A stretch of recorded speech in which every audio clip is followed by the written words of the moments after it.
মার্কিন president Donald ট্রাম্পের শান্তি পর্ষদ বা বোর্ড অব পিস যে গাজা পুনর্গঠন পরিকল্পনা নিয়ে কাজ করছে তা ব্যাপকভাবে সংকুচিত হয়েছে।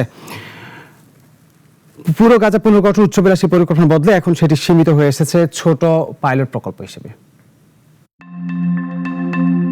ট্রাম্পের গাজা পুনর্গঠনের আলোচিত উচ্চাভিলাষী পরিকল্পনা এখন সংকুচিত হচ্ছে। সেখানকার দক্ষিণাঞ্চলে পাইলট প্রকল্পে সামান্য একটি অংশের জন্য অস্থায়ী আবাসন, একটি ফিলিস্তিনি প্রশাসন, পুলিশ এবং ছোট একটি আন্তর্জাতিক নিরাপত্তা বাহিনী গঠনের কথা ভাবা হচ্ছে, যদিও সেটি চলতি বছরের শেষের আগে বাস্তবায়নের সম্ভাবনা নেই। সাম্প্রতিক সময়ে ধাপে ধাপে কিছু অগ্রগতির ঘোষণা এসেছে। মরক্কো ও কোসোভোর কয়েকজন কর্মকর্তা ইতিমধ্যে ইসরায়েলে পৌঁছেছেন। ভবিষ্যতে গঠিত আন্তর্জাতিক স্থিতিশীলতা বাহিনীর ভিত্তি হিসেবে তাদের বিবেচনা করা হচ্ছে।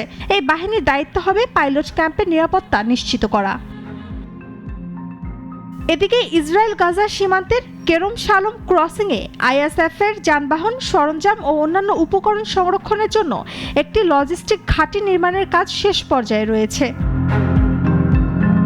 তবে রাফা শহরের কাছে প্রস্তাবিত পাইলট ক্যাম্প নির্মাণের প্রস্তুতি এখনো শুরু হয়নি। একইভাবে আইএসএফের সহায়ক ঘাঁটি নির্মাণ কাজও শুরু হয়নি। স্যাটেলাইট ছবিতে এলাকায় কিছু মাটি খোঁড়াখুঁড়ির চিহ্ন দেখা গেলেও নতুন কোনো স্থাপনা নির্মাণের প্রমাণ মেলেনি।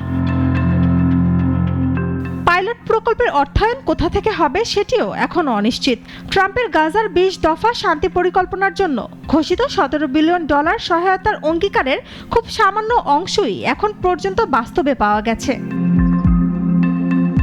সাম্প্রতিক ইউরোপীয় ইউনিয়নের প্যালেস্টাইন ডোনার গ্রুপ ঘোষণা করেছে তারা গাজার জন্য 883 মিলিয়ন ইউরো সংগ্রহ করেছে।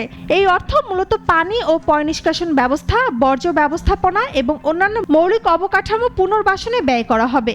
ইইউ জানিয়েছে এই সহায়তা শান্তি পরিষদের প্রকল্পগুলোর পরিপূরক হিসেবে ব্যবহৃত হবে। এদিকে শান্তি পরিষদ এমন একটি পরিকল্পনা নিয়েও আলোচনা করেছে যাতে ইসরায়েল জব্দ করে রাখা $11 বিলিয়ন ফিলিস্তিনি কর রাজস্ব ও স্থগিত ব্যাংক সম্পদের একটি অংশ প্রকল্পের অর্থায়নে ব্যবহার করা যায়। শম্পা আক্তার, নাগরিক।